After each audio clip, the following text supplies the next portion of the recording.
சிறகடிக்க ஆசை சீரியலோட upcoming episode என்னன்னு பார்க்கலாம். முத்து மீனா கிட்ட ரொம்ப நம்பிக்கையா பேசுறாரு. எப்படியாவது நம்ம கண்டிப்பா முன்னேறணும். நம்ம வீடு நமக்கு கிடைக்கணும் மீனா. அதுக்காக ஏற்கனவே நான் அந்த சார் கிட்ட வேலை பார்த்தேன். அவரை பார்த்து பேசிட்டு வந்திருக்கேன். அவரோட காரெல்லாம் நான் தான் இப்ப பயன்படுத்த போறேன்.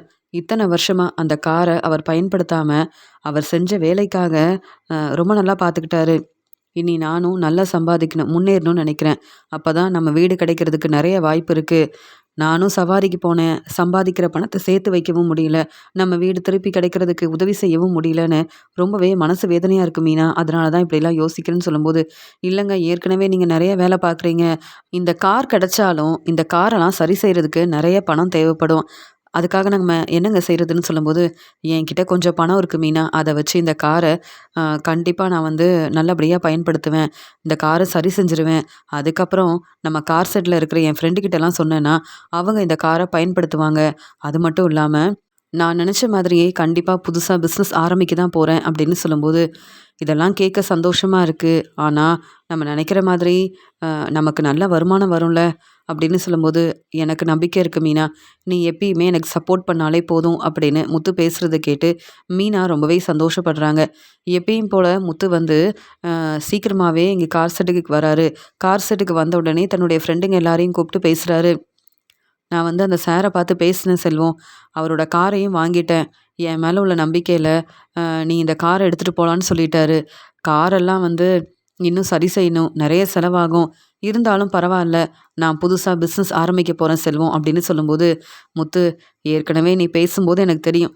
ஆனா நீ என்ன செய்ய போறன்னு புரியாம இருந்தேன். ஆனா இப்ப புரியுது. நீ புதுசா பிசினஸ் ஆரம்பிக்கணும்னு நெனைக்கிற. அப்படிதானே? அதனால தான் அந்த சார பார்த்து பேசியிருக்க. ஏற்கனவே அவர்கிட்ட தான் வேலையெல்லாம் தெரிஞ்சுக்கிட்டேன். இப்ப அவர் மூலமாவே மறுபடியும் உனக்கு ஒரு பெரிய வாய்ப்பு கிடைச்சிருக்கு.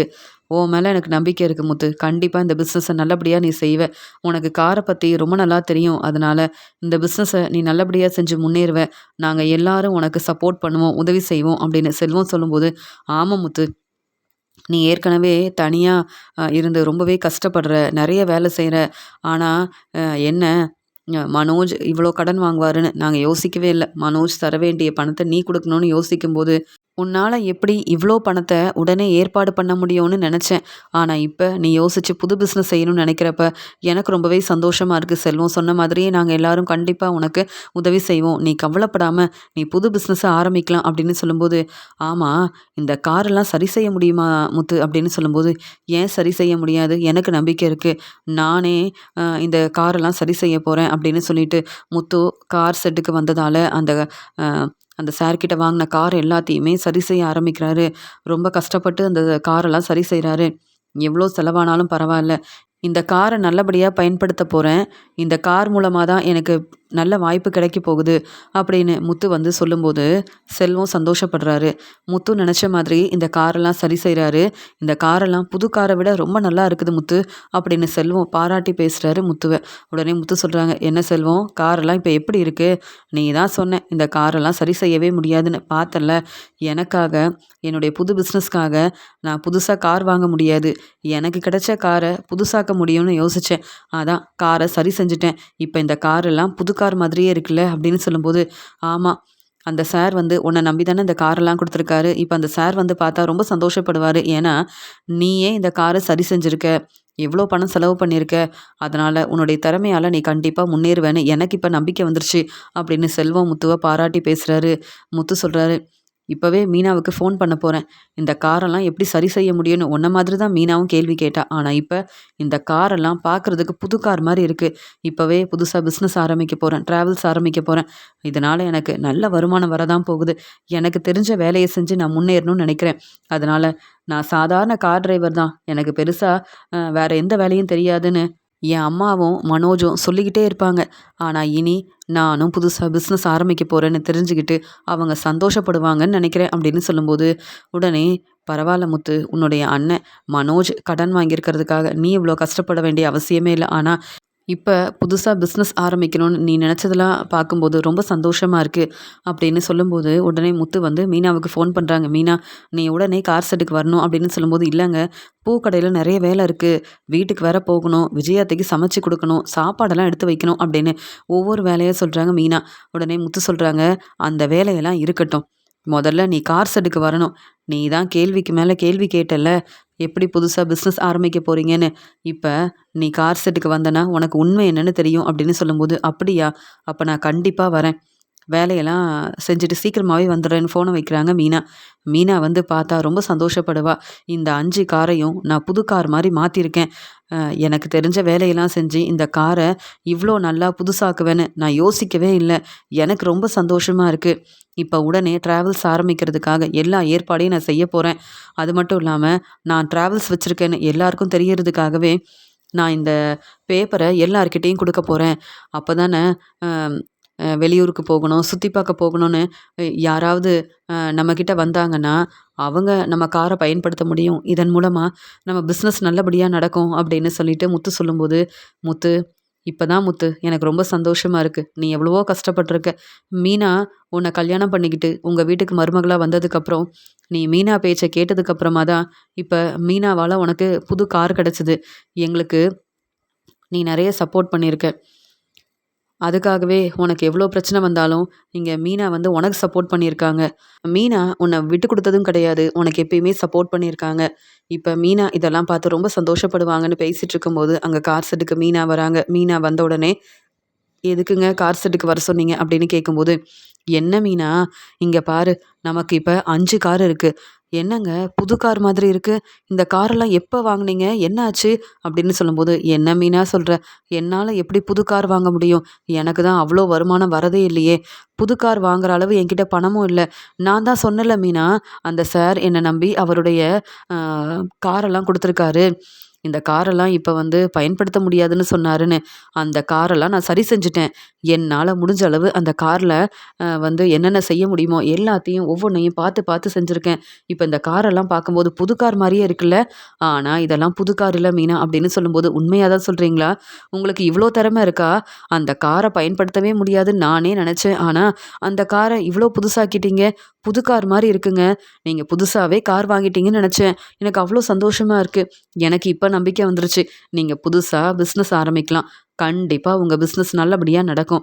நீங்க நெனச்ச மாதிரியே நீங்க இனி கஷ்டப்பட்டு வேலை செய்ய வேண்டாம். நீங்க இப்ப புது பிசினஸ் செய்ய போறீங்க. நீங்க இப்ப ஓனரா இருக்க போறீங்க. எனக்கு சந்தோஷமா இருக்கு." அப்படின்னு சொல்லும்போது, "இல்ல மீனா, என்னதான் நான் புது பிசினஸ் ஆரம்பிச்சாலும் எப்பயும் போல நான் வந்து என் காருக்கு டிரைவரா தான் இருப்பேன். எப்பயும் போல என் அம்மா, 'முத்து சாதாரண கார் டிரைவர் தான்' அப்படின்னு சொல்லுவாங்கல்ல, அதே மாதிரி என் வேலைய எப்பயும் பார்ப்பேன்." அப்படின்னு முத்து சொல்லும்போது, மீனா இதெல்லாம் பார்த்து ரொம்ப சந்தோஷப்படுறாங்க. இன்னொரு பக்கம் சிந்தாமணி ஃபினான்சியருக்கு ஃபோன் பண்றாங்க. "நான் சொன்னதெல்லாம் உங்களுக்கு ஞாபகம் இருக்குல்ல? எந்த பிரச்சனையும் வரக்கூடாது. விஜயாவோட வீடு எனக்கு தான் கிடைக்கணும்." அப்படின்னு சொல்லும்போது, "நான் எல்லா ஏற்பாடையும் செஞ்சுட்டேன். அங்க வர எல்லாருமே கண்டிப்பா அ நம்ம பேச்ச தான் கேட்பாங்க. நீங்க தான் விஜயாவோட வீட வாங்க போறீங்க. விஜயாவோட வீட்டு பத்திரம் உங்ககிட்ட தான் இருக்கு." மீனா, முத்து மட்டும் இல்லாம, இங்க அண்ணாமலை, விஜயா, மனோஜ் எல்லாரும் கையெழுத்து போட்டு குடுத்த பேப்பரும் இப்ப உங்ககிட்ட தான் இருக்கு. நீங்க சொல்றது மட்டும் தான் நடக்கும். நீங்க நினைக்கிற மாதிரி விஜயாவோட வீட்டுக்கு நீங்க தான் ஓனரா இருக்க போறீங்க. அதனால கவலைப்படாம இருங்க. சீக்கிரமாவே நீங்க நினைச்ச மாதிரி விஜயாவோட வீடு உங்களுக்கு கிடைக்க தான் போகுது." அப்படின்னு சொல்லி பேசிட்டு இருக்காரு ஃபினான்சியர். இத கேட்ட சிந்தாமணிக்கு ரொம்ப சந்தோஷமா இருக்கு. "சரி சார், நான் ஃபோன வைக்கிறேன். மறுபடியும் நீங்க எனக்காக எவ்வளோ பெரிய உதவி செஞ்சிருக்கீங்க. அதுக்காக கண்டிப்பா நானும் உங்களுக்கு உதவி செய்வேன்." அப்படின்னு பேசிட்டு ஃபோன வைக்கிறாங்க சிந்தாமணி. ஃபினான்சியர் வந்து யோசிக்கிறாங்க. மீனாவும், முத்துவும் என்னுடைய ஆஃபீஸ்க்கு வந்து என்னையே தலகுனிய வைக்கணும்னு நெனச்சாங்க. ஆனா, இனி மீனாவும், முத்துவும் கண்டிப்பா வந்து அ அவங்க வீடு கிடைக்கிறதுக்காக என்ன முயற்சி செஞ்சாலும், அவங்க நினைக்கிறதெல்லாம் நடக்கவே நடக்காது. சிந்தாமணி யோசிச்ச மாதிரியே விஜயாவோட வீடு சிந்தாமணிக்கு தான் கிடைக்க போகுது. சிந்தாமணிக்கு நான் உதவி செஞ்சிருக்கேன். அதனால நான் கேட்டத விட நெறைய பணம் சிந்தாமணி எனக்காக குடுப்பாங்க. அப்படின்னு ரொம்பவே சந்தோஷமா இருக்காங்க ஃபினான்சியர். அது மட்டும் இல்லாம மீனாவும், முத்துவும் என் ஆஃபீஸ்க்கு தேடி வந்து பிரச்சனை செஞ்சாங்க. அதுக்காக மீனா, முத்துவுக்கு சரியான பதில் குடுக்க தான் போறேன் அப்படின்னு மீனா, முத்து மேல ரொம்பவே கோவமா இருக்காரு ஃபினான்சியர். இங்க முத்து வீட்டுக்கு வந்த உடனே ரொம்ப சந்தோஷமா இங்க மீனா கிட்ட பேசிட்டு இருக்கும்போது, அங்க வந்த விஜயா சொல்றாங்க, "என்ன முத்து, வீட்டு பத்திரத்தை திருப்பி வாங்கிருவேன்னு சொன்னேன். நம்ம வீடு சீக்கிரமாவே கிடைக்க போகுதுன்னு சொன்னேன். ஆனா எந்த முயற்சியும் செய்ய மாட்டேங்கிறேன்னு சொல்லும்போது, அம்மா நான் எதுவுமே செய்யலைன்னு உங்களுக்கு தெரியுமா? நான் எவ்வளோ கஷ்டப்படுறேன்னு நீங்க ஏன் புரிஞ்சுக்க மாட்டேங்கிறீங்க? மனோஜ் பெரிய கடைக்கு ஓனரா இருக்கான்னு நீங்க மனோஜை தலையில தூக்கி வச்சு கொண்டாடுறீங்க. மனோஜை ரொம்ப பெருமையா பேசுறீங்க. அப்பாவோட பணம் இருந்ததால மனோஜ் புதுசா பிசினஸ் ஆரம்பிச்சான். ஆனா அப்பா உதவி செய்யணும்னு நானும் ரவியும் எதிர்பார்க்கவே இல்ல. அப்பாவுக்கு தர வேண்டிய பணத்தை இன்னும் மனோஜ் தரவே இல்ல. ஆனா மனோஜுக்கு சப்போர்ட் பண்றீங்க. நான் கஷ்டப்பட்டு முன்னேறணும்னு, என்னால முடிஞ்ச அளவு பிசினஸ் செய்யணும்னு நான் நினைக்கிறேன். ஆனா நீங்க என்ன புரிஞ்சுக்க மாட்டேங்கிறீங்க. மனோஜ் பெரிய பிசினஸ் செய்றான் அப்படின்னு சொல்றீங்க. நானும் புதுசா பிசினஸ் ஆரம்பிக்க தான் போறேன் அப்படின்னு சொல்லும்போது, உடனே விஜயா சொல்றாங்க, "உனக்கு எதுக்கு தேவையில்லாத வேலை? நீ புதுசா பிசினஸ் ஆரம்பிச்சு அப்படி என்ன செய்ய போற? உனக்கு பிசினஸ பத்தி என்ன தெரியும்? நீ சாதாரண கார் டிரைவர் தானே. உன்னுடைய வேலைய பொறுப்பா, அக்கறையா பார்த்தா போதுமே. இந்த மீனா இப்படிதான். பூ கடைக்கு ஓனரான உடனே மீனா மறுபடியும் சிந்தாமணிக்கு கிடைக்க வேண்டிய வாய்ப்பு தனக்கு கிடைக்கணும்னு எவ்வளவோ முயற்சி செஞ்சா. பெரிய ஆஃபீஸில் வேலை பார்க்கணும். அப்பதான் நல்ல பேர் கிடைக்கும். எல்லாரும் பாராட்டுவாங்க அப்படின்னு நினச்சிட்டு, இப்போ எனக்காக உதவி செய்யாம தன்னுடைய வேலை தான் முக்கியம்னு மீனா என்னுடைய பேச்சை கேட்கவே இல்லை. ஆனா இப்ப முத்து, நீயும் என் பேச்ச கேட்காம புதுசா பிசினஸ் ஆரம்பிக்க போறேன்னு சொல்ற. என் பேச்ச கேளு முத்து. முதல்ல என் வீடு கிடைக்கணும். அதுக்கப்புறமா நீ பிசினஸ் ஆரம்பிக்கணும்னு நீ யோசிக்கலாம் அப்படின்னு சொல்லும்போது, அம்மா நம்ம வீடு கிடைக்கிறதுக்காக தான் இந்த புது பிசினஸ் ஆரம்பிக்கணும்னு நான் நினைக்கிறேன் அப்படின்னு முத்து சொல்லும்போது, என்ன முத்து, இப்ப சம்பாதிச்ச பணத்தெல்லாம் புது பிசினஸ்க்காக நீ பயன்படுத்திடுவ. அப்புறம் எப்படி என்னுடைய வீடு கிடைக்கும்? எனக்கு இப்பதான் புரியுது. நீயும் மீனாவும் திட்டம் போட்டு என்னை ஏமாத்தணும்னு நினைக்கிறீங்க. என்னுடைய வீடு எனக்கு கிடைக்கவே கூடாதுன்னு யோசிக்கிறீங்க. அப்ப நான் எப்பயுமே மீனா வீட்ல தான் இருக்கணுமா? இவங்க பேச்சு தான் கேட்கணுமா?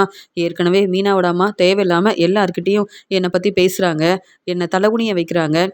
இதுல மீனாவும், மீனாவோட அம்மா சந்திராவும் நல்லா சம்பாதிக்கிறாங்க. ஆனா நான் தான் எங்கேயும் வேலைக்கு போகாம இந்த வீட்ல சும்மா இருக்கேன். இனி இந்த வீட்லயே இருந்தா அப்புறம் அவங்களுக்கு நான் சமைச்சு குடுக்கணும். வீட்ல இருக்க வேலையெல்லாம் செய்யணும். அவங்க ரொம்ப பாவம்னு நெனச்சேன். ஆனா என்னைக்கு என்ன புரிஞ்சுக்காம தேவையில்லாம பேசுனாங்களோ, அன்னைக்கே நான் வந்து யோசனை பண்ணிட்டேன் முத்து. இனி இந்த வீட்ல இருக்கவே கூடாதுன்னு நெனச்சுட்டேன். நீ எனக்காக உதவி செய்ய முடியுமா? முடியாதா? இல்லனா மனோஜ் கிட்டயாவது நான் உதவி கேட்பேன். இனி உன்னையும் மீனாவையும் நான் நம்ப போறதே இல்ல. என் பேச்ச கேட்காம என்னுடைய வீடு கிடைக்கிறதுக்காக உதவி செய்யாம, நீ இப்படி உன்னுடைய வேலை தான் முக்கியம். புது பிசினஸ் ஆரம்பிக்கணும். எல்லார் முன்னாடியும் தலை நிமிர்ந்து நிக்கணும்னு நினைக்கிற. என்னுடைய வீடு கிடைக்கணும்னு நீ என்னைக்கும் முயற்சி செய்ய மாட்ட. உதவி செய்யவும் மாட்டேன்னு இப்ப நான் புரிஞ்சுக்கிட்டேன். உனக்கு எதுக்கு இப்ப இந்த புது பிசினஸ் ஆரம்பிக்கணும்னு நீ நினைக்கிற? எல்லாத்துக்கும் காரணம் இந்த மீனா தானே. மீனா பேச்சை கேட்டு தானே மனோஜ் மாதிரி முன்னேறணும். மனோஜை விட நல்லா சம்பாதிக்கிறதுக்கு புது பிஸ்னஸ் ஆரம்பிக்கணும்னு நினைக்கிறேன். இதெல்லாம் தேவையில்லாத வேலை. என் பேச்சை நீங்கள் கேட்கவே மாட்டேங்கிறீங்க. என்ன செய்கிறது? எல்லா பணத்தையும் உடனே திருப்பி தரணும்னு சிந்தாமணி சொல்லியிருக்காங்கன்னு அந்த மேடம் வீட்டுக்கு வந்து சொன்னாங்கல்ல. இதுக்கு மேலே நீ என் பேச்சை கேட்காம இருந்தா எப்படி என்னுடைய வீடு கிடைக்கும் முத்து? நீ ஏன் என்னை புரிஞ்சிக்கவே மாட்டேங்கிற முத்து அப்படின்னு சொல்லும்போது, அந்த சமயம் அங்கே அண்ணாமலை வந்த உடனே, என்னாச்சு விஜயா? எதுக்காக முத்துக்கிட்ட கேள்வி கேட்குற? எதுக்காக முத்துவை புரிஞ்சுக்காம பேசுற? அப்படின்னு அண்ணாமலை கேள்வி கேட்கும்போது, உடனே விஜயா சொல்கிறாங்க, நீங்கள் தான் என்ன புரிஞ்சிக்கவே இல்லை. முத்து புதுசாக பிஸ்னஸ் ஆரம்பிக்க போகிறானா? அப்படி இருக்கும்போது இப்போ சம்பாதிச்ச பணத்தையும் சேர்த்து வச்ச பணத்தையும் தன்னுடைய பிஸ்னஸ்க்காக தான் பயன்படுத்துவான். அப்புறம் எப்படி முத்து என்னுடைய வீடு கிடைக்கிறதுக்காக உதவி செய்வான்? எனக்கு முத்து மேலே கொஞ்சம் கூட நம்பிக்கை இல்லை. இந்த பிரச்சனைக்கெல்லாம் காரணம் மீனா தான். மீனா பேச்சை கேட்டு தான் முத்து புது பிஸ்னஸ் ஆரம்பிக்கணும்னு இப்போ எல்லா ஏற்பாடையும் செய்கிறான். மீனா இப்படிலாம் தேவையில்லாத வேலையை செய்வான்னு நான் யோசிக்கவே இல்லை. மீனாவுக்கு முதல்ல ஃபோன் பண்ணணும், வீட்டுக்கு வர சொல்லணும் அப்படின்னு சொல்லும்போது, அம்மா மீனா தன்னுடைய பூக்கடையில் நிறைய வேலை இருக்குன்னு அங்கே தன்னுடைய வேலையை பார்த்துட்ருக்கா. இப்போ மீனா எதுக்குமா இங்கே வரணும்? நான் தாம்மா யோசித்து ஒரு நல்ல முடிவாக எடுத்திருக்கேன். புது பிஸ்னஸ் ஆரம்பிக்கணும்னு யோசித்தது நான் தான். மீனாவும் சொன்னான், இந்த பிஸ்னஸ்லாம் இப்போ வேண்டாம், முதல்ல விஜயாத்தையோட வீடு கிடைக்கணும்னு. ஆனால் நான் தான் யார் பேச்சையும் கேட்காம நானும் புது பிஸ்னஸ் ஆரம்பிக்கணும்னு நினச்சேன். ஆனால் மீனா கிட்ட ஏமா நீங்கள் கேள்வி கேட்கணும்? மீனா எதுக்காக இப்போ உடனே நம்ம வீட்டுக்கு வரணும்? நீங்கள் என்ன கேள்வி கேட்கணுமோ என்கிட்ட கேள்வி கேளுங்க, நானே பதில் சொல்கிறேன். ஏன்னா இந்த பிஸ்னஸ் ஆரம்பிக்கணும்னு யோசித்தது நான் தான். இப்போ எல்லா ஏற்பாடையும் செய்கிறது நான் தான் அப்படின்னு சொல்லும்போது, உடனே அண்ணாமலை வந்து, அப்படியா முத்து, புது பிஸ்னஸ் ஆரம்பிக்க போறியா? எனக்கு ரொம்ப சந்தோஷமாக இருக்குது. விஜயா உன்னை புரிஞ்சுக்க மாட்டா, ஆனால் உன்னுடைய திறமை என்னன்னு எனக்கு தெரியும் அப்படின்னு சந்தோஷமாக பேசுகிறாரு அண்ணாமலை. அண்ணாமலை எனக்கு சப்போர்ட் பண்ணுவார், நம்ம வீடு கிடைக்கிறதுக்காக முத்துக்கிட்ட பேசுவாருன்னு நினச்சா, முத்து புது பிஸ்னஸ் ஆரம்பிக்க போகிறத கேட்ட உடனே சந்தோஷமாக முத்துவை பாராட்டி பேசுகிறாரே அப்படின்னு விஜயா பார்க்குறாங்க. உடனே முத்து ரொம்ப சந்தோஷமாக, அப்பா நல்ல வேலை, நீங்களாவது என்னை புரிஞ்சுக்கிட்டீங்களே, ரொம்ப சந்தோஷமாக இருக்குது. அப்பா நான் புது பிஸ்னஸ் ஆரம்பிக்க போகிறேன்ப்பா. அம்மாவுக்கு இதெல்லாம் பிடிக்கல. ஆனால் இந்த புது பிஸ்னஸ் ஆரம்பித்தாதான்ப்பா என்னால் இன்னும் நல்லா சம்பாதிக்க முடியும். கஷ்டப்பட்டு வேலை செய்கிறேன். பணத்தை சேர்த்து வைக்கவே முடியலப்பா. நம்ம வீடு கிடைக்கணும்னா நான் புது பிஸ்னஸ் ஆரம்பிக்கணும், நல்லா சம்பாதிக்கணும். அப்பா அதுக்காக எல்லா ஏற்பாடையும் செஞ்சுட்டேன். அப்பா எனக்கு தெரிஞ்ச சார் கிட்ட பேசி அவர் எனக்காக காரெல்லாம் கொடுத்துருக்காரு அப்படின்னு சொல்லும்போது, அப்படியா? இதெல்லாம் எனக்கு தெரியாதே முத்து. நீ என்கிட்ட சொல்லவே இல்லையேன்னு சொல்றாரு அண்ணாமலை. அப்பா இந்த பிஸ்னஸை ஆரம்பிக்கலாமா வேண்டாமான்னு ரொம்ப யோசித்தேன். ஆனால் அம்மாவும் மனோஜும் சொல்கிற மாதிரி நான் சாதாரண கார் டிரைவர் தான்ப்பா. இருந்தாலும் என் வேலையை எவ்வளோ செஞ்சாலும் எனக்கு கிடைக்க வேண்டிய பணம் கிடைச்சாலும் பணத்தை சேர்த்து வைக்கவும் முடியல. அது மட்டும் இல்லாமல் வீடு கிடைக்கிறதுக்காக தேவையான பணம் எனக்கு கிடைக்கவே இல்லைப்பா. அதனால தான் நான் வந்து முயற்சி செய்யணும், நல்லா சம்பாதிக்கணும்னு இப்படி ஒரு ஏற்பாடெல்லாம் பண்ணியிருக்கேன். மீனாவும் இதெல்லாம் வேண்டான்னு தான் சொன்னா. அம்மா வந்து என்னை புரிஞ்சுக்க மாட்டாங்கப்பா. ஆனால் நீங்கள் என்னை புரிஞ்சுப்பீங்கள்ல, அதுவே போதும் அப்படின்னு சந்தோஷமாக பேசுகிறாரு முத்து. முத்து, நீ புதுசா பிஸ்னஸ் ஆரம்பிக்கிறத கேட்ட உடனே அவ்வளோ சந்தோஷமா இருக்கு. உனக்கு ஏதாவது உதவி வேணும்னா என்கிட்ட கேளு. பணத்தை ஏற்பாடு பண்ணி கொடுக்குறேன். ஆனா நீ கண்டிப்பா முன்னேறணும். முத்து, நீ புது பிஸ்னஸ் ஆரம்பிச்சு நீ ஓனர் ஆயிட்டனா நான் மட்டும் இல்லை, மீனா, சந்திரா, சீதா, சத்யான்னு எல்லாருமே ரொம்ப சந்தோஷப்படுவாங்க அப்படின்னு அண்ணாமலை சந்தோஷமா பேசுறாரு. அப்பா நாளைக்கு நீங்கள் கார் செட்டுக்கு வாங்கப்பா. நான் காரெல்லாம் வந்து ஏற்பாடு பண்ணி வச்சுருக்கேன்னு சொல்லும்போது, என்ன முத்து புதுசாக கார் வாங்கிட்டியா? உன்கிட்ட அவ்வளோ பணம் இருந்ததா? அப்போ நீ என்ன தான் பிஸ்னஸ் ஆரம்பிக்க போகிற அப்படின்னு சொல்லும்போது, ட்ராவல்ஸ் ஆரம்பிக்க போகிறேன். என்கிட்ட இப்போ 5 கார் இருக்குது. அது மட்டும் இல்லாமல் ஏற்கனவே இருந்த வண்டி, கார் எல்லாமே இருக்குது. அதனால் ட்ராவல்ஸ்க்கு ஓனராக போகிறேன் அப்படின்னு சொல்லும்போது, என்ன முத்து எங்ககிட்ட சொல்லாமல் புது காரெல்லாம் வாங்கியிருக்க? ஆனால் என் வீடு திருப்பி கிடைக்கணும்னு மட்டும் யோசிக்க மாட்டேங்கிற, எனக்கு உதவி செய்ய மாட்டேங்கிற, அப்படி தானே அப்படின்னு விஜயா கேள்விக்கு மேலே கேள்வி கேட்குறாங்க. அம்மா நீங்கள் என்னை புரிஞ்சுக்க மாட்டீங்க. ஆனாலும் என் வாழ்க்கைக்காக இல்லைம்மா, நிறைய சம்பாதிச்சாதான் நம்ம வீடு கிடைக்குன்ற நம்பிக்கையில் தான் புது பிஸ்னஸ் ஆரம்பிக்கிறேன். நீங்கள் என்னை புரிஞ்சுக்கலனா பரவாயில்ல, என் பேச்சை கேட்கலனா பரவாயில்ல. ஆனால் நீங்கள் வந்து நான் பிஸ்னஸ் ஆரம்பிக்கவே கூடாதுன்னு மட்டும் சொல்லாதீங்கம்மா. மனோஜ் புது பிஸ்னஸ் ஆரம்பித்தா சந்தோஷப்படுறீங்க. ஆனால் நான் புது பிஸ்னஸ் ஆரம்பிக்கும் போது மட்டும் ஏம்மா கேள்வி கேட்குறீங்க அப்படின்னு சொல்கிறாரு முத்து. முத்து சரியாக தான் கேள்வி கேட்குற முத்து. ஆனால் விஜயா பதில் சொல்ல மாட்டா. ஏன்னா மனோஜ் தான் முக்கியம்னு மனோஜுக்காக மட்டும்தான் விஜயா சப்போர்ட் பண்ணுவா. ஆமாம் முத்து, புது காரெல்லாம் வாங்கியிருக்கிறியான்னு கேட்கும்போது, இல்லைப்பா எனக்கு தெரிஞ்ச ஒரு சார்கிட்ட பேசினேன். அவர் தான் இந்த காரெல்லாம் கொடுத்தாரு. இப்போ எனக்கு எந்த பணமும் வேண்டாம், நீ நல்லா சம்பாதிச்சா போதும்னு சொல்லியிருக்காரு. இப்போ தானப்பா பிஸ்னஸ் ஆரம்பிக்கிறேன். எனக்கு எவ்வளோ பணம் வந்தாலும் அந்த சாருக்கும் அந்த பணத்துலேருந்து எனக்கு வர பணத்துலேருந்து அந்த சாருக்கும் பணத்தை கொடுக்க தான் போகிறேன் அப்படின்னு சொல்லும்போது, உடனே விஜயா சொல்கிறாங்க, அப்படியா? அப்போ நீ புது காரெல்லாம் வாங்கலையா அப்படின்னு கேட்கும்போது, அம்மா புது கார் வாங்கியிருந்தாலும் உங்ககிட்ட சொல்வேன். இப்போ இந்த காரெல்லாம் நான் ஏற்பாடு பண்ணியிருக்கேன். சீக்கிரமாகவே புது பிஸ்னஸ் ஆரம்பிக்க தான் போகிறேன் அப்படின்னு முத்து சொல்லும்போது, விஜயா கொஞ்சம் கூட சந்தோஷமே இல்லாமல் அமைதியாக இருக்காங்க. இந்த முத்து எப்பயுமே எங்களை பற்றி யோசிக்கிறதில்ல. மீனா பேச்சை கேட்டு ட்ராவல்ஸ் ஆரம்பிக்கணும், புது பிஸ்னஸ் ஆரம்பிக்கணும்னு சொல்கிறான். ஆனால் என்னுடைய வீடு எப்போ எனக்கு கிடைக்க போகுதுன்னு தெரியல. சிந்தாமணி வேற என்னுடைய வீடு கிடைக்கக்கூடாதுன்னு அப்பப்போ பிரச்சனை செய்கிறாங்க. என்னுடைய வீடு எனக்கு கிடைக்கணும்னு நானும் எவ்வளவோ முயற்சி செய்கிறேன். மனோஜ்கிட்டையும் பேசி பார்த்தேன். மீனா, முத்து கண்டிப்பாக என்னுடைய வீடு கிடைக்கிறதுக்காக உதவி செய்வாங்கன்னு நினச்சேன். ஆனால் இப்போ முத்து என்னை பற்றி யோசிக்காமல் என் பேச்சை கேட்காம புதுசாக பிஸ்னஸ் ஆரம்பிக்க போகிறேன்னு வேற சொல்கிறான். இனி என்னுடைய வீடு எப்படி கிடைக்கும்னு ஒன்றுமே புரியலையே. இங்கே சீக்கிரமாகவே எல்லா பணத்தையும் திருப்பி தரலனா இந்த வீடு கிடைக்காதுன்னு ஃபினான்சியரும் சிந்தாமணியும் வேற பேசியிருக்காங்க. என்ன செய்ய போகிறேன்னு ஒன்றுமே புரியலன்னு ரொம்பவே குழப்பத்தில் இருக்காங்க விஜயா. ஆனால் அண்ணாமலை ரொம்பவே சந்தோஷமாக இருக்கும்போது வீட்டுக்கு வந்த உடனே மீனா எல்லாருக்கும் ஸ்வீட் எல்லாம் கொடுக்குறாங்க. விஜயா சொல்கிறாங்க, எனக்கு இந்த ஸ்வீட் எல்லாம் வேண்டாம். ஆமாம் என்ன ரொம்ப சந்தோஷமாக இருக்க மீனா, என்னுடைய வீடு கிடைக்கிறதுக்காக பணத்தை ஏற்பாடு பண்ணிட்டியா மீனா அப்படின்னு சொல்லும்போது, அத்தை இல்லத்தை, உங்கள் பையன் முத்து புதுசாக பிஸ்னஸ் ஆரம்பிக்க போகிறாரு, அந்த சந்தோஷத்தில் எல்லாருக்கும் ஸ்வீட் எல்லாம் வாங்கிட்டு வந்தேன் அப்படின்னு சொல்லும்போது, நீ என் பேச்சை கேட்கவே மாட்ட. முத்துவும் நான் சொல்கிறத கேட்காம புது பிஸ்னஸ் ஆரம்பிக்கிறான். நீ எல்லாருக்கும் ஸ்வீட் எல்லாம் கொடுக்குற. நீங்கள் என்னவோ உங்கள் வாழ்க்கையை சந்தோஷமாக பார்த்துக்கிறீங்க. ஆனால் என்னுடைய வீடு கிடைச்சாதான் நான் சந்தோஷமாக இருக்க முடியும். முத்து பிஸ்னஸ் ஆரம்பித்தா எனக்கு என்ன அப்படின்னு சொல்கிறாங்க. விஜயா என்ன இப்படிலாம் பேசுகிறேன்னு அண்ணாமலை கேட்கும்போது, ஆமாங்க மனோஜ் புதுசாக பிஸ்னஸ் ஆரம்பிக்கும்போது நான் ரொம்ப சந்தோஷப்பட்டேன். ஆனால் இந்த முத்துவால் இந்த பிஸ்னஸை நல்லபடியாக நடத்தவே முடியாதுன்னு எனக்கு தெரியும். முத்துவுக்கு இந்த பிஸ்னஸை பற்றி என்னங்க தெரியும்? இங்கே மனோஜ் மாதிரி முன்னேறணும்னு புதுசாக பிஸ்னஸ் ஆரம்பித்தா மட்டும் போதுமா? கஷ்டப்பட்டு வேலை செய்யணும். நிறைய சம்பாதிக்கிறதுக்காக இந்த பிஸ்னஸை பற்றி புரிஞ்சுக்கிட்டு இந்த வேலையெல்லாம் செய்ய ஆரம்பிக்கணும். இங்கே மனோஜ் மாதிரியே பிஸ்னஸ் ஆரம்பித்தா போதும் அப்படின்னு நினச்சா அது எப்படிங்க முத்துவால் முன்னேற முடியும்? என் பேச்சை கேட்டிருந்தா இப்படி ஒரு நிலைமை வராது. ஆனால் இவங்க தான் என் பேச்சை கேட்க மாட்டாங்கல்ல. நானும் பார்க்க தானே போகிறேன் இந்த முத்து எப்படி சம்பாதிக்க போகிறான், எப்படி முன்னேற போகிறான்னு நானும் பார்க்க தானே போகிறேன். இந்த ஸ்வீட்டெல்லாம் எனக்கு வேண்டாம். முத்து புது பிஸ்னஸ் ஆரம்பிக்கிறதுனால உங்கள் வீட்டில் எல்லாரும் ரொம்ப சந்தோஷமாக இருக்காங்கல்ல மீனா, அதனால் இந்த ஸ்வீட்டெல்லாம் சத்யா, சீதா, சந்திரான்னு எல்லாருக்கும் நீ கொடுக்கலாம். ஆனால் என்கிட்ட நீங்கள் 2 பேரும் பேசவே கூடாதுன்னு சொல்லும்போது, அத்தை உங்களுக்காக தான் நாங்கள் கஷ்டப்பட்டு வேலை செய்கிறோம், அதை ஏன் புரிஞ்சுக்க மாட்டேங்கிறீங்கன்னு சொல்லும்போது, போதும் மீனா, கஷ்டப்பட்டு சம்பாதிச்ச பணத்தை புது பிஸ்னஸ்க்காக தான் முத்து வந்து பயன்படுத்த போகிறான். என்னுடைய வீடு கிடைக்க போகிறதே இல்லை. என் வீடு கிடைக்கக்கூடாதுன்னு தானே திட்டம் போட்டு இப்படிலாம் தேவையில்லாத வேலையை செய்கிறீங்க. இதில் உங்கள் பேச்சை நான் கேட்கணும். நீங்கள் ஸ்வீட்டெல்லாம் கொடுத்தா உடனே எனக்கு சந்தோஷப்படணுமா? நான் நினைக்கிறதெல்லாம் நடக்கவே மாட்டேங்குதுன்னு நான் ரொம்ப கஷ்டப்படுறேன். என்னை யாருமே புரிஞ்சுக்க மாட்டேங்கிறீங்க அப்படின்னு விஜயா இப்படிலாம் பேசுகிறாங்க.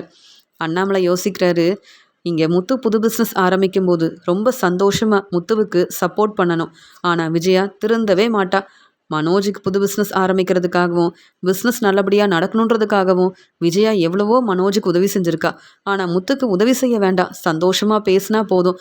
ஆனால் ஏன் முத்துவையும் மீனாவையும் விஜயா எப்பயுமே புரிஞ்சிக்க மாட்டேங்கிறான்னு ஒன்றுமே புரியல. இங்கே முத்துவுக்காக விஜயா என்றைக்குமே உதவி செஞ்சதில்லை, சப்போர்ட் பண்ணதில்லை. ஆனால் மனோஜுடைய பிஸ்னஸ்க்காகவும் இப்படி எங்ககிட்ட சொல்லாமல் வீட்டு பத்திரத்தை ஃபினான்சியர்கிட்ட கொடுத்து பணத்தை ஏற்பாடு பண்ணி கொடுத்ததால தான் இப்போ எல்லாரும் இவ்வளோ கஷ்டப்படுறோம். முத்து புது பிஸ்னஸ் ஆரம்பிக்கிறதுக்கு காரணம் விஜயா தான். ஆனால் விஜயாவும் மனோஜும் என்னைக்கும் முத்துவையும் மீனாவையும் புரிஞ்சுக்கவே மாட்டாங்க அப்படின்னு விஜயா இப்படி பேசுகிறதெல்லாம் பார்த்துட்டு அண்ணாமலை யோசிக்கிறாரு. இங்கே சிந்தாமணிக்கு உண்மை என்னன்னு தெரிய வருது. ஃபினான்சியர் ஃபோன் பண்ணுறாரு. முத்து புதுசாக பிஸ்னஸ் ஆரம்பிக்க போகிறத பற்றி உங்களுக்கு தெரியுமா சிந்தாமணின்னு கேட்கும்போது, எனக்கு அதெல்லாம் தெரியாது. ஆனால் முத்துவால் நல்லபடியாக பிஸ்னஸ் ஆரம்பிக்கவே முடியாதுன்னு மட்டும் தெரியும் அப்படின்னு சொல்லும்போது, இல்லை முத்து தன்னுடைய திறமையால் முன்னேறணும்னு முத்து எல்லா காரையும் ஏற்பாடு பண்ணிட்டான். இப்போ புது பிஸ்னஸ் ஆரம்பிக்கிறதுக்காக எல்லார்கிட்டையும் பேசிகிட்டு இருக்கிறதா நான் வந்து உண்மையே தெரிஞ்சுக்கிட்டேன். நீங்கள் ரொம்ப சாதாரணமாக யோசிக்காதீங்க. முத்துவும் மீனாவும் அவங்க வீடு கிடைக்கிறதுக்காக கண்டிப்பாக என்ன வேணாலும் செய்வாங்க. கஷ்டப்பட்டு முன்னேறணும்னு நினைக்கிறாங்க. பணத்தை ஏற்பாடு பண்ணுவாங்க. எனக்கெனவோ முத்து சீக்கிரமாகவே பணத்தை ஏற்பாடு பண்ணிடுவான்னு நினைக்கிறேன். நீங்கள் கவனமாக இருங்க சிந்தாமணி. உங்களுக்கு நான் எவ்வளவோ சப்போர்ட் பண்ணியிருக்கேன், உதவி செஞ்சுருக்கேன். விஜயாவோட வீடு உங்களுக்கு கிடைக்கிறதுக்காக நீங்கள் சொன்ன எல்லா வேலையும் செஞ்சுருக்கேன். ஆனால் இப்போ மறுபடியும் விஜயாவுக்கு அவங்க வீடு கிடைக்கிறதுக்காக தான் முத்து புதுசாக பிஸ்னஸ் ஆரம்பிக்கிறான்னு நான் நினைக்கிறேன். அதனால் நீங்கள் தான் கவனமாக இருக்கணும். இப்போ முத்து மீனா கண்டிப்பாக பணத்தை ஏற்பாடு பண்ணவே முடியாதுன்னு நம்ம யோசிக்காமல் இருக்கும்போது முத்துவும் மீனாவும் பணத்தோடு வந்து நின்னாங்கன்னா வேறு வழி இல்லை, அவங்களுடைய வீட்டு பத்திரத்தை நம்ம கொடுத்து தான் ஆகணும். அதனால் முத்து புதுசாக பிஸ்னஸ் ஆரம்பிக்கக்கூடாது. நீங்கள் யோசிச்சு ஒரு நல்ல முடிவாக எடுங்க சிந்தாமணி. எனக்கு தெரிஞ்ச உண்மையை சொல்லலாமேன்னு ஃபோன் பண்ணேன் அப்படின்னு சொல்லும்போது, முத்துவை நான் சாதாரணமாக நினைக்கக்கூடாதுன்னு இப்போ தான் தோணுது. முத்து வந்து புது பிஸ்னஸ் ஆரம்பிக்க போகிறானா அப்படின்னு ஃபினான்சியர் சொன்னதை கேட்டு யோசிக்க ஆரம்பிக்கிறாங்க சிந்தாமணி. இப்படிலாம் முத்து புதுசாக பிஸ்னஸ் ஆரம்பிப்பான்னு நான் யோசிக்கவே இல்லையே. முத்து வந்து புது கார் வாங்க வாய்ப்பு இல்லை. ஆனால் முத்து எப்படி இப்போ ட்ராவல்ஸ் ஆரம்பிக்க முடியும்? ஒன்றுமே புரியலையே. முத்து மட்டும் புதுசாக பிஸ்னஸ் ஆரம்பிச்சிட்டா முத்து மீனாவை கையில் பிடிக்க முடியாது. இங்கே ஃபினான்சியர் சொன்ன மாதிரி உடனே பணத்தை ஏற்பாடு பண்ணுவாங்க. முத்துவை பற்றி எனக்கு தெரியும். மீனாவும் முத்துவும் தன்னுடைய திறமையால் முன்னேறணும்னு அவங்க உண்மையாக நேர்மையாக அவங்க வேலையை செய்வாங்க. அதனால் கண்டிப்பாக முத்து புது பிஸ்னஸ் ஆரம்பித்தா நமக்கு தான் பிரச்சனை வரும். என்ன செய்கிறது அப்படின்னு சிந்தாமணி ரொம்பவே பதட்டமாக இருக்காங்க. முத்துவும் மீனாவும் பணத்தை கண்டிப்பாக ஏற்பாடு பண்ணிடுவாங்க. அதனால் நம்ம ஏதாவது செய்யணுமே அப்படின்னு சிந்தாமணி வந்து யோசிக்கிறாங்க. இங்கே விஜயாவை பார்க்குறதுக்காக மனோஜ் வந்து சந்திரா வீட்டுக்கு வராங்க. இங்கே விஜயா வந்து ரொம்ப கோவமாக முத்துக்கிட்டேயும் மீனாக்கிட்டேயும் பேசாமல் இருக்கும்போது அங்கே மனோஜ் வந்த உடனே, அம்மா எப்படிம்மா இருக்கீங்க? நீங்கள் கடைக்கு வரதே இல்லை, ஃபோன் பண்ணாலும் பேச மாட்டேங்கிறீங்க, அதான் உங்களை பார்த்து பேசலாமேன்னு வந்தேன் அப்படின்னு சொல்லும்போது, மனோஜ் நீ எதுக்கு இந்த மீனாவோட வீட்டுக்கு வந்த? நானே இங்கே தங்கக்கூடாது, இங்கே இருக்கவே கூடாது, சீக்கிரமாக என் வீடு கிடைக்கணும், என் வீட்டுக்கு நான் போகணும்னு நினைக்கிறேன். நீ எதுக்கு மனோஜ் இங்கே வந்திருக்க? உன்னுடைய அப்பாவும் முத்துவும் உன் மேலே கொஞ்சம் கூட அக்கறையே இல்லாமல் நீ கடையிலேயே தங்கியிருந்தா போதும்னு சொல்லிட்டாங்க. நீ எதுக்கு இங்கே வந்திருக்கேன்னு கேட்கும்போது, உங்களை பார்க்க தாம்மா வந்தேன், நீங்களாவது என்னை பார்க்க வரணும், நான் சாப்பிட்டேனான்னு கூட நீங்கள் கேட்க மாட்டேங்கிறீங்க, இப்போ என்னம்மா பிரச்சனை? உங்களை பார்க்க தானம்மா வந்திருக்கேன்னு சொல்லும்போது, மனோஜ் எனக்கு சந்திரா வீட்டில் இருக்க பிடிக்கவே இல்லை மனோஜ். வேணும்னா நம்ம வீடு கிடைக்கிறதுக்காக நீ உதவி செஞ்சா பணம் கொடுத்தா நம்ம வீடு கிடைக்க நிறைய வாய்ப்பு இருக்குல்ல.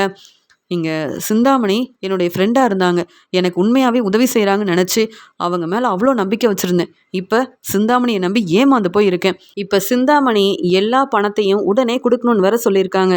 அப்படி அந்த பணத்தை கொடுக்கலன்னா நம்ம வீடு என்றைக்குமே கிடைக்காது அப்படின்னு சொல்லும்போது, போதுமா என் பேச்சை கேட்காம நீங்கள் முத்து மீனா மேலே ரொம்ப நம்பிக்கை வச்சிங்கல்ல, அதான் இப்போ என்ன செய்யன்னு யோசிக்கிறீங்க. அம்மா நம்ம வீடை இங்கே ரோகிணியோட ஃப்ரெண்டு கிட்ட கொடுத்தா நிறைய பணம் கிடைக்கும்னு சொல்லும்போது, ரோகிணி வந்து எப்பயுமே உதவி செய்ய வேண்டாம். நீ ரோகிணியை பற்றி என்கிட்ட பேசவும் வேண்டாம். ரோகிணியை பற்றி பேசுறதுக்காக தான் இங்கே மீனாவோட வீட்டுக்கு வந்திருக்கிறியா? அப்போ உடனே இங்கேருந்து கிளம்பு மனோஜ், உங்ககிட்ட பேச மாட்டேன் அப்படின்னு சொல்கிறாங்க விஜயா. இல்லைம்மா, நான் சொல்ல வரதை புரிஞ்சுக்கோங்க அப்படின்னு சொல்லும்போது, போதும் மனோஜ், நீயும் தான் பிஸ்னஸ் செய்கிற, புதுசாக பிஸ்னஸ் ஆரம்பிக்க போகிறேன்னு நீ சொன்னப்போ நான் சந்தோஷப்பட்டேன். இப்போ முத்து புதுசாக பிஸ்னஸ் ஆரம்பிக்க போகிறான், உனக்கு இந்த உண்மை தெரியுமான்னு கேட்கும்போது, என்னம்மா சொல்கிறீங்க?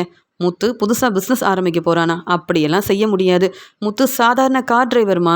முத்து என்னதான் நிறைய வேலை பார்த்தாலும் முத்து சம்பாதிக்கிற பணத்தை தேவையில்லாமல் செலவு செய்வான். அது மட்டும் இல்லாமல் முத்துவால் உடனே நம்ம வீடு கிடைக்கிறதுக்காக அவ்வளோ பணத்தையும் ஏற்பாடு பண்ணவே முடியாதுமா. நீங்கள் தான் முத்து மேலே ரொம்ப நம்பிக்கை வச்சுருந்தீங்க. இப்போ முத்து என்ன மாதிரியே புதுசாக பிஸ்னஸ் ஆரம்பிக்கணும்னு நினச்சாலும் முத்துவுக்கு பிஸ்னஸை பற்றி என்னமா தெரியும்? நான் எவ்வளோ பெரிய பிஸ்னஸ் செய்கிறேன், என்னாலேயே வீடு நமக்கு திருப்பி கிடைக்கிறதுக்காக பணத்தை உடனே ஏற்பாடு பண்ண முடியாமல் இருக்கேன். இதில் முத்து புதுசாக பிஸ்னஸ் ஆரம்பித்து நல்லா சம்பாதிச்சு பணத்தை சேர்த்து வச்சு வீடை திருப்பி வாங்கி தர போகிறானா? இதெல்லாம் நடக்குமாமா? அம்மா, முத்துவும் மீனாவும் என்ன மாதிரியே புதுசாக பிஸ்னஸ் ஆரம்பிக்கணும்னு நினைக்கிறாங்க. அப்போ தான் எல்லாரும் அவங்கள பாராட்டி பேசுவாங்கல்ல, அது அம்மா இப்படிலாம் செய்கிறாங்க. கண்டிப்பாக முத்துவால் இந்த பிஸ்னஸை நல்லபடியாக நடத்தவே முடியாதுமா.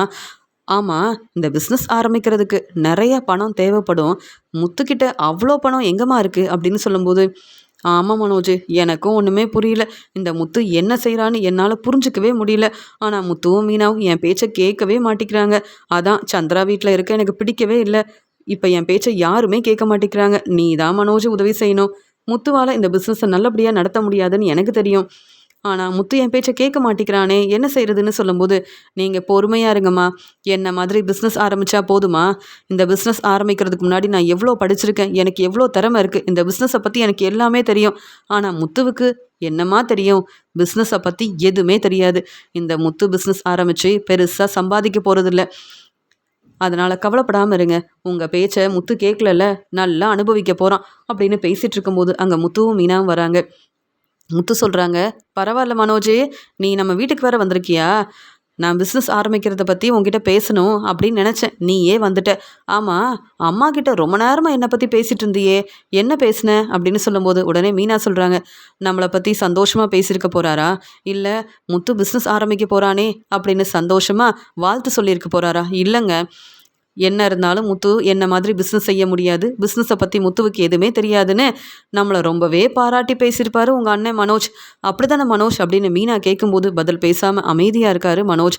உடனே விஜயா சொல்கிறாங்க, ஆமாம், மனோஜ் கிட்ட பிஸ்னஸை பற்றி ஏதோ சொல்லணும்னு சொன்னேன் அப்படின்னு சொல்லும்போது, நாளைக்கு புதுசாக ட்ராவல்ஸ் பிஸ்னஸ் ஆரம்பிக்க போகிறேன், நானும் ஓனராக போகிறேன் மனோஜ்.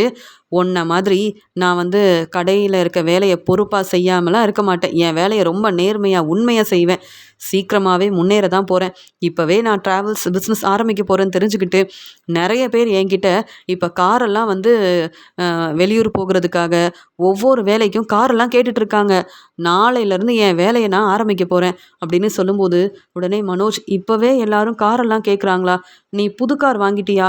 உன்கிட்ட நிறைய பணம் இருந்ததா? இல்லை நம்ம வீடு கிடைக்கிறதுக்காக உதவி செய்வேன்னு நினச்சேன், நீ என்ன புதுசாக பிஸ்னஸ் ஆரம்பிக்கிற? இல்லை முத்து, உனக்கு பிஸ்னஸை பற்றி என்ன தெரியும்? நீ ஒன்றும் நிறைய படிக்கலையே, அதனால தான் கேட்குறேன்னு சொல்லும்போது, எனக்கு தெரிஞ்ச வேலையை செஞ்சு முன்னேறணும்னு நினைக்கிறேன், எனக்கு பிடிச்ச வேலையை செஞ்சு முன்னேறணும்னு நினைக்கிறேன். எனக்கு காரை பற்றி தெரியும், அதனால தான் இந்த பிஸ்னஸ் ஆரம்பிக்கணும்னு நினச்சிருக்கேன். ஆனால் நீ பெரிய பிஸ்னஸ் செய்வ, ஒன்றை மாதிரி என்னால் சம்பாதிக்க முடியாது தான். ஆனால் நீ அப்பாவுக்கு தர வேண்டிய பணத்தை இன்னும் தரலை. அப்பாவோட பணத்தை வச்சு தான் பிஸ்னஸ் ஆரம்பிச்சிருக்கேன், ஆனால் நான் அப்படி இல்லை அப்படின்னு முத்து சொல்லும்போது விஜயாவும் மனோஜும் ஒருத்தர் பார்த்துக்கிறாங்க. நாளைக்கு தான் புது பிஸ்னஸ் ஆரம்பிக்க போகிறேன், நீ கண்டிப்பாக வந்துடணும் அப்படின்னு சொல்லும்போது, அம்மா நான் கண்டிப்பாக வரணுமாம்மா அப்படின்னு கேட்கும்போது, மனோஜ் அங்கே வந்து பார்த்தா தான் தெரியும், இந்த முத்து இப்படிலாம் பேசுவான்னு நான் யோசிக்கவே இல்லை, நீயும் வரணும் மனோஜ், நான் மட்டும் அங்கே தனியாக போய் என்ன பண்ண போகிறேன் அப்படின்னு சொல்கிறாங்க. சரி முத்து, கண்டிப்பாக வரேன். இப்படி முத்துவும் மீனாவும் புது பிஸ்னஸ் ஆரம்பிப்பாங்கன்னு நான் நினைக்கவே இல்லை அப்படின்னு பதில் பேச முடியாமல் மனோஜ் அங்கேருந்து கிளம்புறாரு. விஜயா யோசிக்கிறாங்க, முத்து சொன்ன மாதிரி புது பிஸ்னஸ்க்காக எல்லா ஏற்பாடையும் செஞ்சுட்டான், நாளைக்கு தான் புது பிஸ்னஸ் வந்து ஆரம்பிக்க போகிறான் அப்படின்னு சொல்லிட்டு யோசிக்கும்போது அண்ணாமலை, சீதா, சந்திரா, விஜயான்னு எல்லாருமே அங்கே புது பிஸ்னஸ் ஆரம்பிக்க போகிற இடத்துக்கு அடுத்த நாள் கிளம்பி வராங்க. மீனா அங்கே தெரிஞ்சவங்க எல்லாரையும் வர வச்சுருக்காங்க. ரொம்ப சந்தோஷமாக முத்துவும் அந்த காரெல்லாம் வந்து அங்கே காரெல்லாம் வந்து அண்ணாமலை கிட்ட வந்து காமிக்கிறாரு. பாருங்கப்பா, இந்த காரெல்லாம் நான் தான்ப்பா ஏற்பாடெல்லாம் செஞ்சுருக்கேன் அப்படின்னு சொல்லும்போது சந்தோஷமாக இருக்கு முத்து. உன்னுடைய திறமையால் நீ முன்னேறணும்னு நினைக்கிற அப்படின்னு சொல்லும்போது மீனா கோயிலுக்கு போயிட்டு வராங்க. அங்கே எல்லார்கிட்டயும் வந்து ரொம்ப சந்தோஷமாக பேசிகிட்டு இருக்காங்க. நல்லபடியாக புது பிஸ்னஸ் ஆரம்பிக்கிறதுக்காக எல்லா ஏற்பாடையும் செய்கிறாங்க. முத்துவும் இப்போ புதுசாக பிஸ்னஸ் ஆரம்பித்து ஓனர் ஆயிட்டான் அப்படின்னு எல்லாரும் சந்தோஷமாக பேசுகிறாங்க. என்ன, முத்துக்கிட்ட இப்போ இவ்வளோ கார் இருக்குது? அம்மா என்னம்மா, முத்து சொன்ன மாதிரியே புது பிஸ்னஸ் ஆரம்பிச்சிட்டான். அப்போ முத்துவையும் மீனாவையும் நீ கையில் பிடிக்க முடியாது அப்படின்னு சொல்லும்போதே அந்த சமயம் முத்துவுக்கு நிறைய ஆர்டர் வந்துக்கிட்டே இருக்குது. சார், வெளியூருக்கு போகணும், நீங்கள் கார் அனுப்புகிறீங்களா அப்படின்னு ஒவ்வொருத்தரும் முத்துவுக்கு ஃபோன் பண்ணும்போது மீனா சொல்கிறாங்க, பார்த்தீங்களா, இன்றைக்கி தான் நம்ம வேலையை ஆரம்பிச்சிருக்கோம், அதுக்குள்ளே நமக்கு நிறைய வந்து ஆர்டர் கிடச்சிக்கிட்டே இருக்குது அப்படின்னு முத்துவும் மீனாவும் சந்தோஷமாக அவங்க வேலையை செய்ய ஆரம்பிக்கிறாங்க. இங்கே முத்துவுக்கு நல்ல வருமானம் வருது. அண்ணாமலை சொல்கிறாங்க, என்ன விஜயா, முத்துவுக்கு இந்த பிஸ்னஸ் செய்யவே தெரியாது, முத்து எப்படி முன்னேறான்னு நான் பார்க்க தானே போகிறேன்னு என்னென்ன பேசினேன். முத்துவும் மீனாவும் இப்போ புது பிஸ்னஸ் ஆரம்பித்து நல்லா சம்பாதிக்கிறாங்க. நம்ம வீடு கிடைக்கிறதுக்காக எல்லா பணத்தையும் ஏற்பாடு பண்ணிட்டாங்களாம். இப்போ நீ சந்தோஷமாக இருக்கிறியா?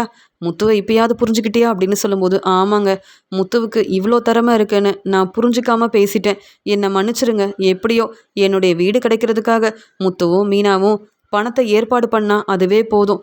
ஆனால் முத்து புது பிஸ்னஸ் ஆரம்பித்து இப்படிலாம் முத்து முன்னேறுவான்னு நான் நினைக்கவே இல்லைங்க. முத்து சொன்ன மாதிரியே நல்லா சம்பாதிக்க ஆரம்பிச்சிட்டான். எப்படியோ என்னுடைய வீடு எனக்கு கிடைச்சா அதுவே போதும். ஆனால் முத்து மீனாவோட அருமை பெருமை என்னன்னு எனக்கு இப்போதாங்க புரியுது அப்படின்னு விஜயா பேசும்போது முத்துவை நினச்சி சந்தோஷப்படுறாரு அண்ணாமலை.